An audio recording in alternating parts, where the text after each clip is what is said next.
everyone. Hi all. Welcome to Chronically Happy Dashcam Diary of a Disabled. I got some beautiful hydrangeas and I tried to get the wider ones too so I could have a red, white, and blue kind of bouquet for 4th of July coming up. I'm at my chiropractor's office parking lot still. They have the most beautiful freaking hydrangeas. Look at those hydrangeas. They're purplish blue. Then they got the whitish ones kind of over there. Not very many. That's why I didn't really want to take any. And then there's the pinkish ones over there. So I left to see if I can get some. I'm like, I'll take it from the back. You won't even notice I took any. And of course I got more blue than anything because they have such a big bush of purplish blue hydrangeas. They're gorgeous. What can I say? I know I ended my last video with some tears, but those tears have dried up. I was able to continue talking and finish telling my story basically to my chiro, and he's basically my therapist. He gets to hear it all, and I mean, he says he does feel like a therapist instead of just a chiropractor all the time because, I mean, he gets to know his patients. He gets to treat his patients as often as they come in. Sometimes for years of their lives, most of their lives. No exception. I mean, he treated my grandmother, treated several of my aunts and uncles because they used to live out this way. And, yeah, I still hear stories about my grandmother and how they really appreciated her honesty and her tell it how it is kind of mentality. Just can't keep her mouth shut. We like to be brutally honest in my mom's side of the family. Strong will, strong-headed. When we don't want to do something, we don't want to do it. That's where I think my mom gets all her anger these days, seriously. Like, maybe my dad, I started talking about it in my dash cam on the way to the chiro this morning.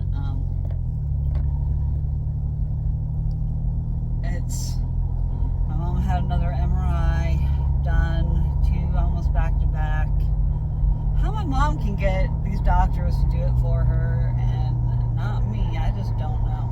I don't know. It's the tell it how it is kind of mentality, I suppose.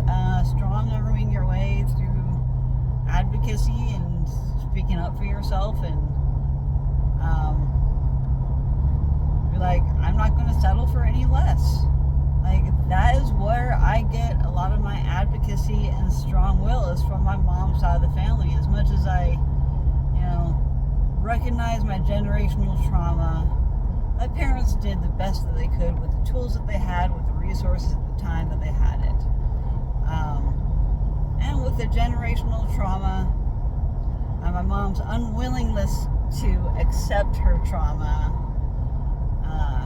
I think she's more accepting now as she's gotten older. However, I feel like she's also way more grumpy old lady. With the MRI that she just saw, she got some more bad news.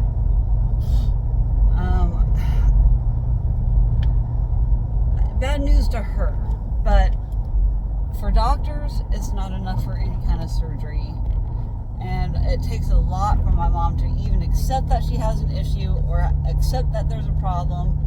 And it has to be bugging her for an extended period of time before she'll open up and say anything about it, because she is like, there is no point in complaining about my pain or doing anything about it, because she's just used to that. And that is how she has lived her entire life. Push through the pain until you can't push anymore. And when you can't push anymore, that is when you finally have the resolve to be like, okay, look, okay, doc, I do want some help. Let's go investigate this and look into this. And then she's not satisfied with the results because the doctors won't do anything to operate.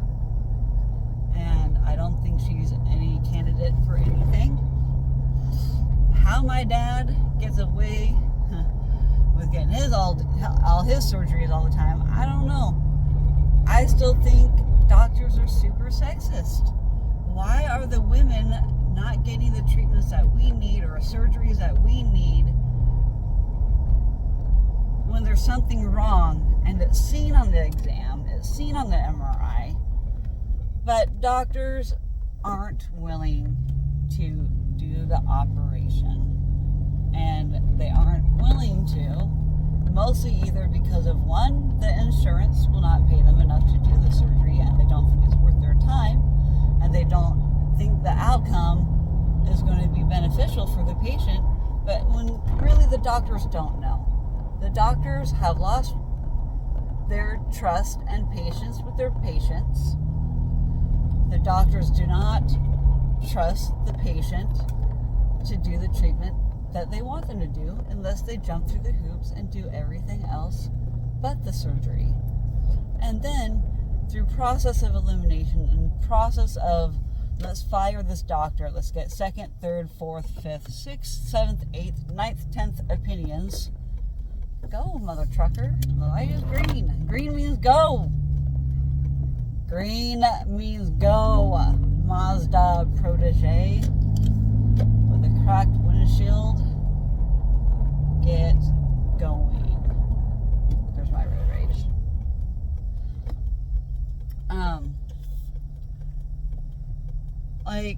We have to go through 10th, 11th, 12th opinions before we'll get any help. My friend Tammy has finally advocated hard enough that as we speak, she is about to walk into her ADS appointment full of hope and full of being zebra strong. For the love of it, zebra strong. Together we dazzle. She is going on behalf of herself and on behalf of all the other sufferers like me that don't know how to get the process and get through this process as well as she does right now. And she's been fighting this fight a lot shorter than me. She's just recently came out of a religious cult in the last year or two. She has just now opened her eyes and is really starting to understand what's going on with her body. She's felt like she's been dying for years. It's the scariest feeling in the world when you don't know what's wrong with you. Your body is failing. And so you have fear of all life. You have fear of everything. You don't know what to do. You go to doctors to ask for help. The doctor's like, but the labs look fine. Well, you're running the wrong labs. And until you run the right labs, you're not going to find anything wrong with us, mother trucker. That's what I would like to say to the doctors. But I have to keep my composure. I can't start calling the professionals' names in the middle of an appointment as much as I really want to. It's devastating to see how many times my dad has gotten surgery for pain and problems than my mom has. My mom has also resented my dad for many years for the fact that it's always about him and never about her health, because she's not a strong enough advocate for herself at home, or she feels the pressure is too much because not anything will get done that she wants done on her timeline. So she will put other people's needs above her own. She will ignore her needs on purpose. She will self-sabotage her own feelings and then repress those feelings until they build up at some point, and then she's angry about the stupidest of things. And her temper explodes. I try my best not to psychoanalyze my mom, but with all the mental health help I've gotten for myself throughout the years, what I've learned through my brother, what what he's learned, how he has set boundaries with my parents, how I have not set certain boundaries, but I also live with my parents, so I have to live within certain rules, of unspoken rules, where, like, I just have voiced my opinion lately about how there's just no space for me to have storage for anything. My mom gets really frustrated with clutter. I leave things out because I don't know where to put them. They don't have a spot. And so I temporarily store it out of sight until a certain time of year, and then my parents are like, oh, we need the shed consistently throughout the entire freaking summer, fall, and spring. Winter is about the only time I don't get yelled at for having a bicycle at my parents' house. Right now, it can sit outside. It doesn't matter. The weather's not horrible. It's not getting too rusty. It's already got some rust, but I mean, I bought the bike for $50 off a co-worker when I was stationed in Hawaii. Like, that's a good bike though. Like, I really don't want to get rid of my bike, but it also has a flat right now, and I need to put the bells on it. I need to like deck it out more. Like, there's just maintenance I need to do on a lot of my things, like regular maintenance. Like, I need to redo the seals on my trailer again. But I just took it back to storage to get out of the driveway and ready for my mom and my uncle to do the job that they were supposed to do this week, but now got delayed because of the street work going on, because we can't park in the driveway. So if we do, we're going to get stuck there for like 2 to 3 days while they do the road work on our street. And my mom and uncle are not, I mean, they're fit enough to walk, but like to carry all these tools that they need for their painting job back and forth, and they aren't going to leave it in the vehicle because they're too paranoid about theft, which I understand. But our town really doesn't have as much theft, but anything can happen. So I understand their concern about theft. Me, I understand that if a criminal is going to do something, they're going to do it regardless of anything. So I accept that. You know, I understand street parking is not the safest, but it's really not that bad of a town. And the crime that does happen is several blocks away. Not to say that it can't happen and it won't happen in my neighborhood, because it very well can and could, or probably has, I don't know, but we don't get very often visitors on our street. It's a cul-de-sac. You can barely see that our street is there unless you really walk down in there, and since it's not a through street. But we do get people turned around and lost, and they don't know where they're going. They do end up on our street sometimes, and that makes my mom very paranoid that anybody could be scoping out the neighborhood for theft. We have cameras now. There's Ring camera. I mean, there's so many sources out there. Even though a lot of this kind of crime and theft never gets solved,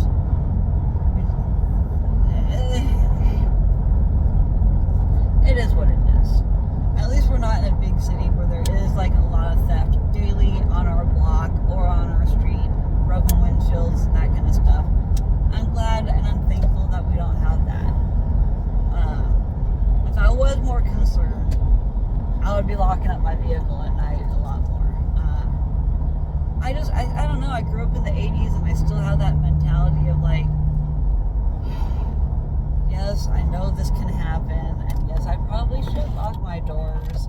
Yes, in this day and age, you know, I'm very aware of all the crime and theft, but honestly, you know what? I would much rather than steal, if they're going to break into my vehicle, I would rather than not break a window or anything, and I'd rather have them have just access to get what they want and hopefully just not steal my whole vehicle.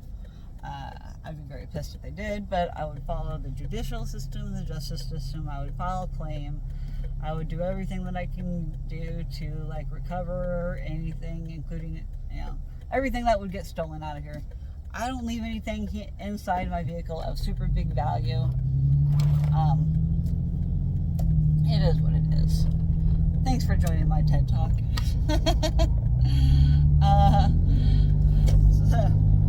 But the way my mom's anxiety like really just took a toll on her this time, and I really think the combination of her fear of these new things things that were seen on the MRIs on her spine. Her brain does have some more white matter. Thankfully, not a significant amount, but my dad and I have a lot of work ahead of us with my mom. I have a feeling that she isn't taken out fast by, I really don't want her taken out at all, period, but like if she does go, I hope it's fast, and I hope that she doesn't suffer. That's all I want for my parents when they decide, when it's time for them to go. I hope it's fast. I don't want to watch them suffer. That's going to be the hardest part with me living with them, is if that happens while I'm living there. I can't help but get emotional. I don't know what I'm going to do without them when they go. I mean, they're all I have. My relationship with my brother isn't very big. It's an emotional day, I guess. I can't handle thinking about my parents being gone. It's going to be so hard on me when they do go. And I just don't know who's going to go first, my mom or dad. But I have a feeling if it is my mom, I do have a feeling it is going to be something like a stroke or something, or a heart attack. And she does not want to live like that. She has a DNR.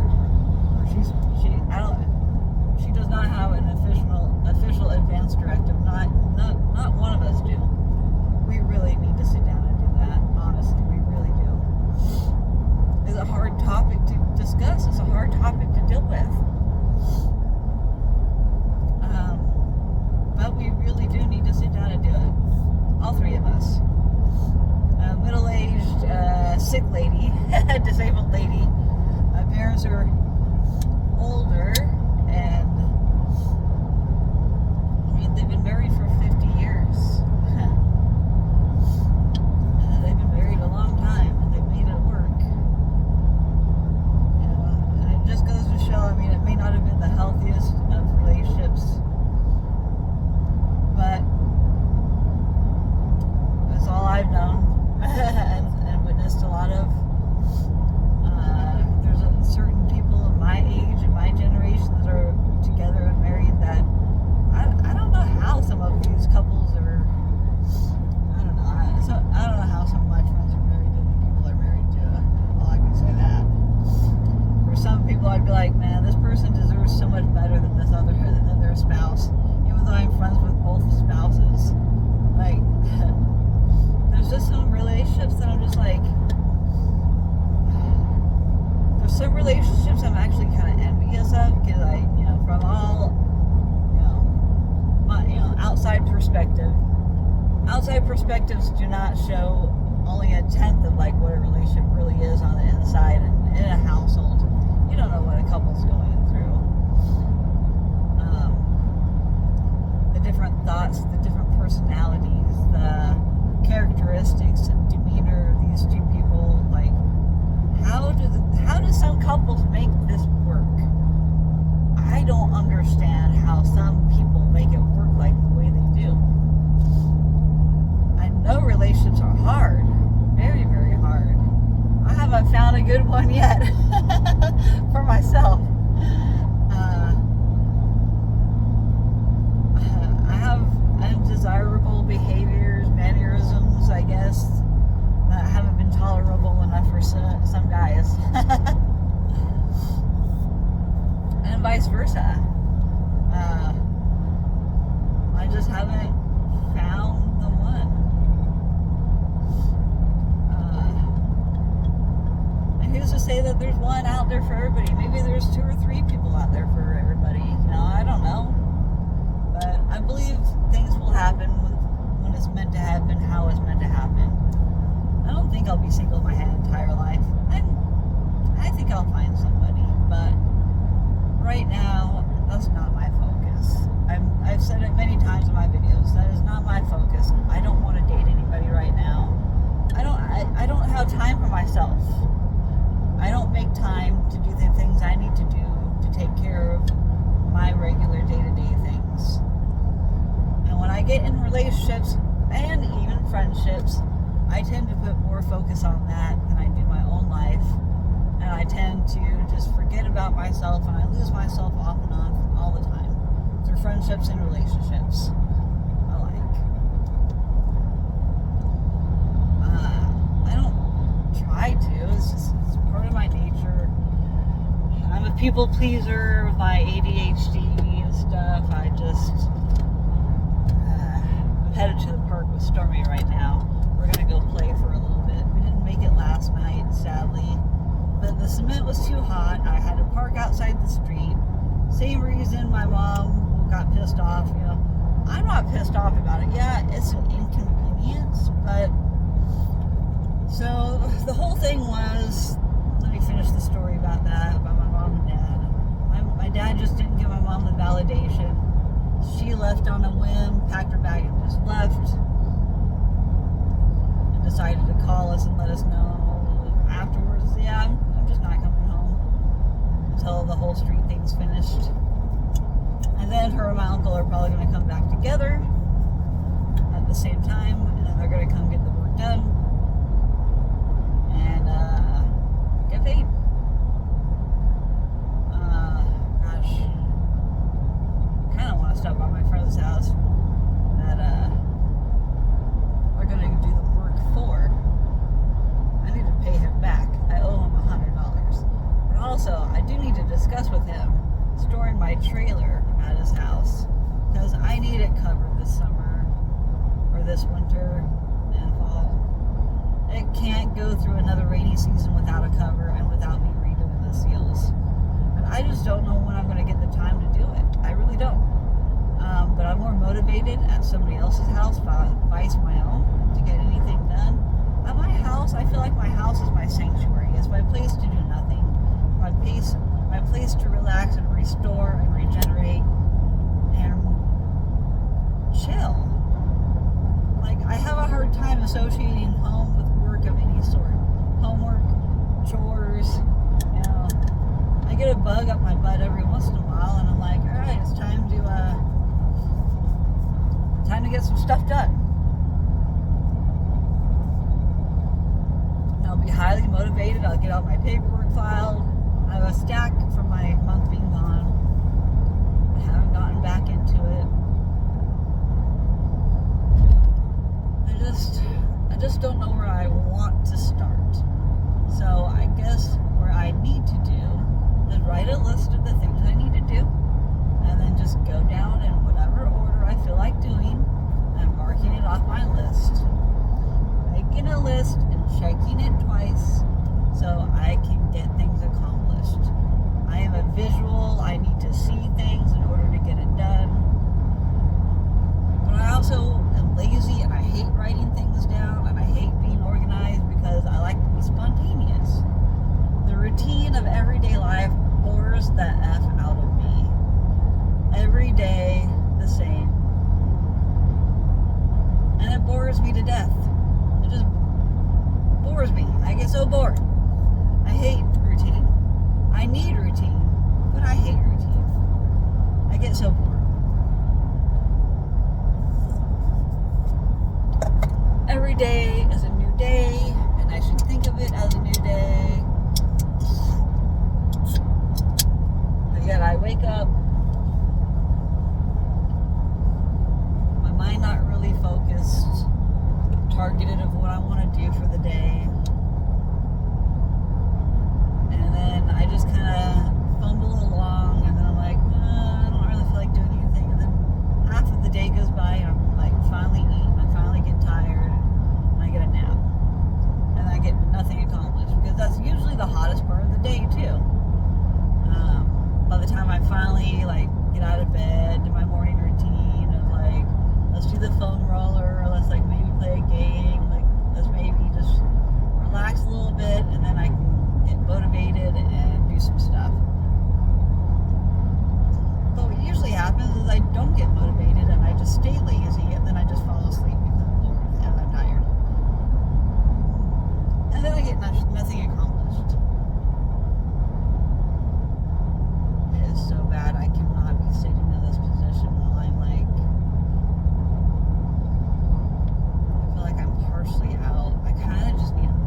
so unstable.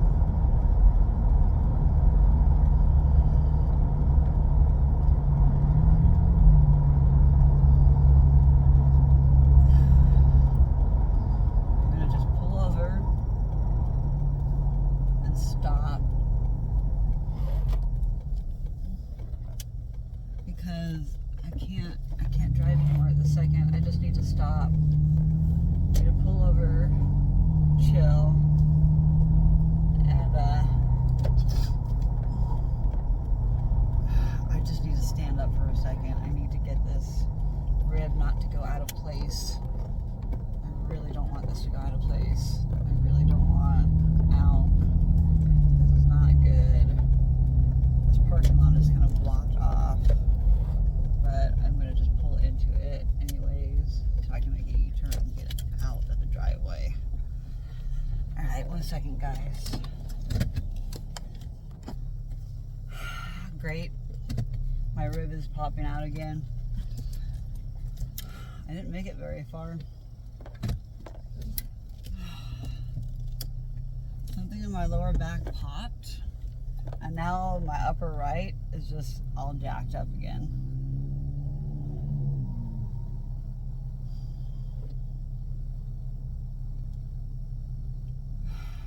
And just, it popped right back out. Or it's putting enough stress on it that it's just not, I don't know, man. This sucks. I felt it pop in my lower left, and now my upper right is just all jacked up.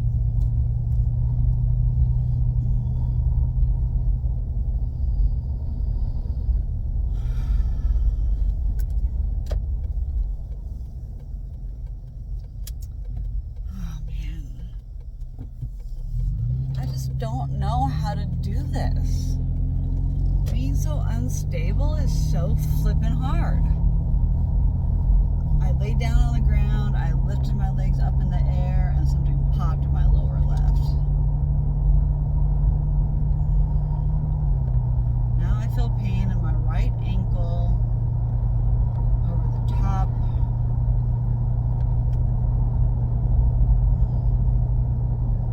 So now I need to write this down. I need to write it down how this went about, because I'll forget by the time next Wednesday rolls around.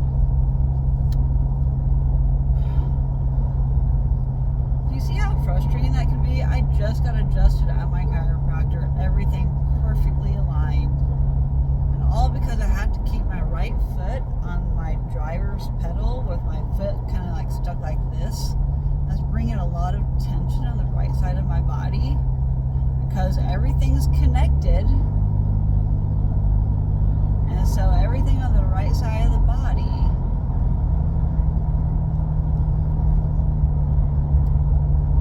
something on my left just popped, and now everything on my right is all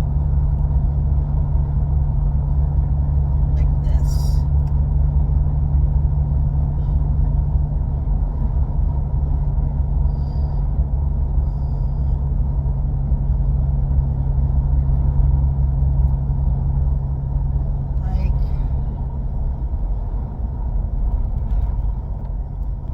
My demeanor changes at the drop of a dime. Like, how does one cope with this, you know?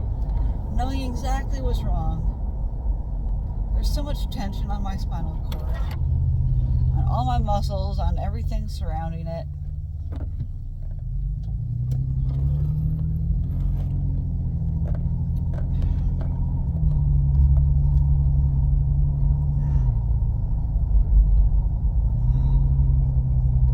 I have another 7 days until I go back, because I can't afford to keep going.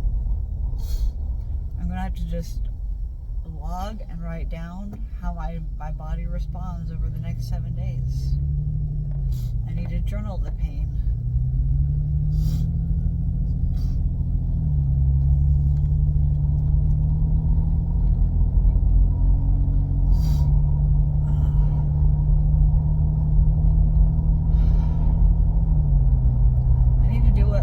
Suggested too. I also need to write a timeline out. I need a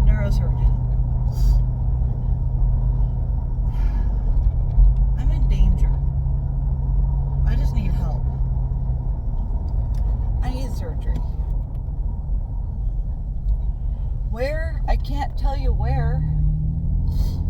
These pain patches help me disguise the pain a little bit, but as things happen, I can still feel them happening.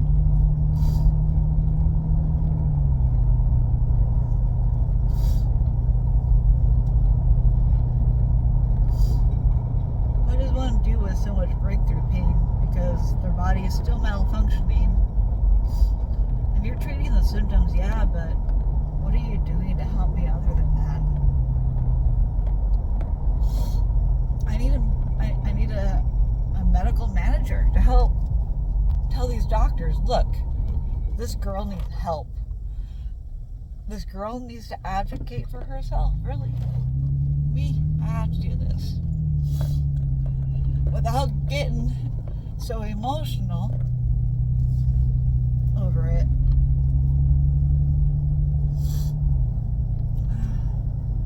My emotions will just make me look like a crazy patient.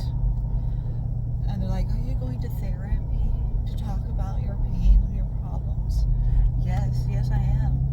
I understand with my cognitive behavior therapy past and how to discover what is causing the pain. And they teach you to like, hey, there's no reason your body should be in pain. There's no reason for that pain.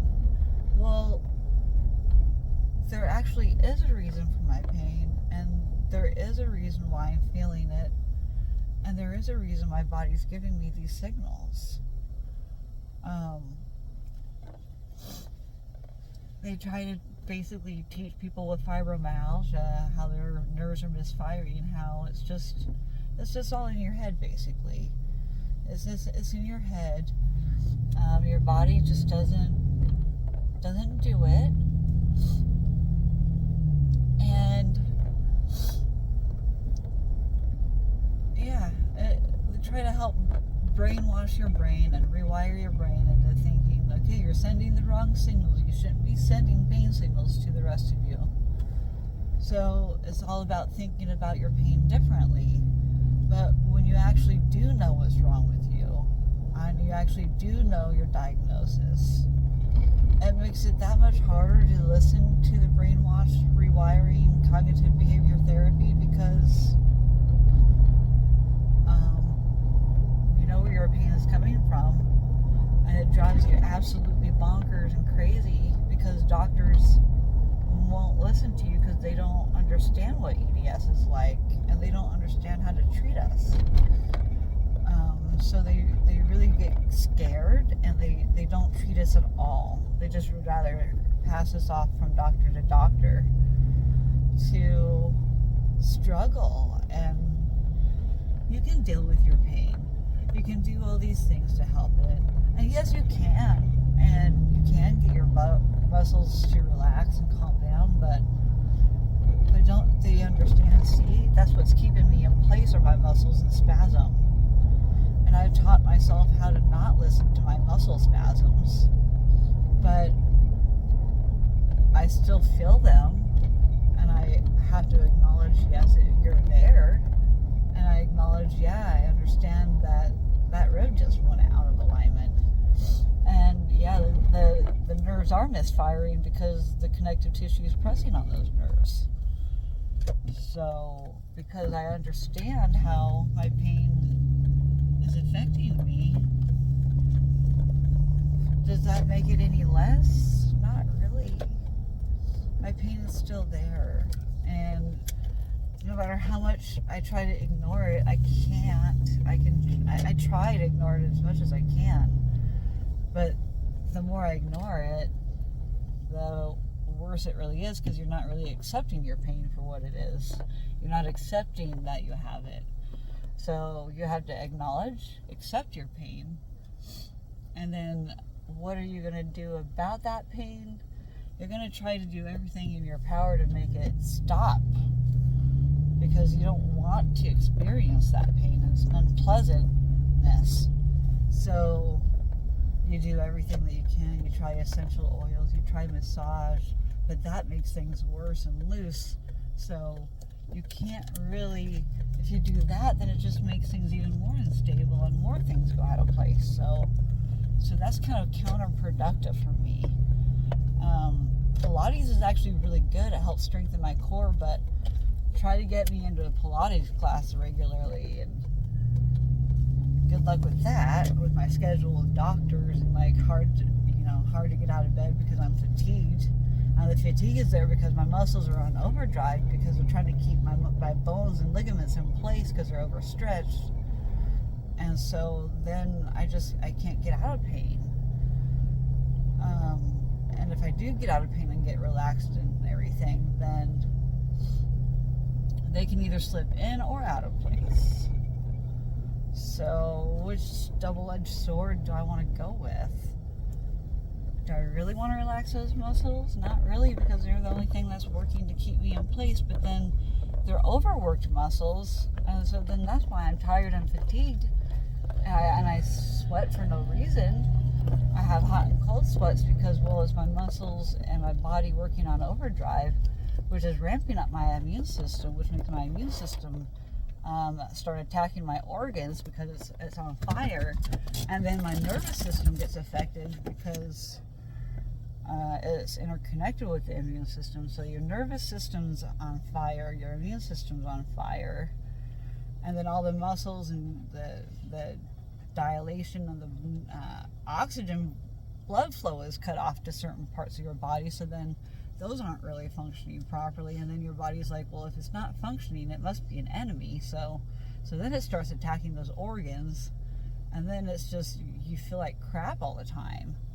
So, I mean, this is the circle of EDS. This is what EDS is all about, all its comorbidities. It's all about allergies and sensitivities to everything. It's about your muscles trying to work on overdrive to keep you stable, and when you can't, things just keep pulling out of place and falling out, and then things loosen up because it's rubbing the wrong way, and so it makes it looser in the wrong spot, so it makes it harder to even stay in the right spot, because now it's gotten loose and it's made a big loose bubble where it felt comfortable out of place. So then you push that back in, and then it's just like, I'm not comfortable here. This is too crowded. I gotta move and shift out of place again. And so this is what's happening all along my spine because of the bulges in my discs in my spine, which are pressing on the spinal cord, which the spinal cord is then giving the wrong signals to all different parts of my body. So then it shuts down my digestion because it's like, okay, we're not gonna do that. So yeah, I'm a little upset because I just got adjusted, and now I feel right back out within a drive home, within an hour. Yay me. This is an EDS life. Thanks for attending my TED Talk. Out of all the random topics today, I've had a lot of emotions. I haven't done as many dash cams lately, so I guess I just have a lot of these feelings built up, and I just haven't learned how to process or speak about them yet.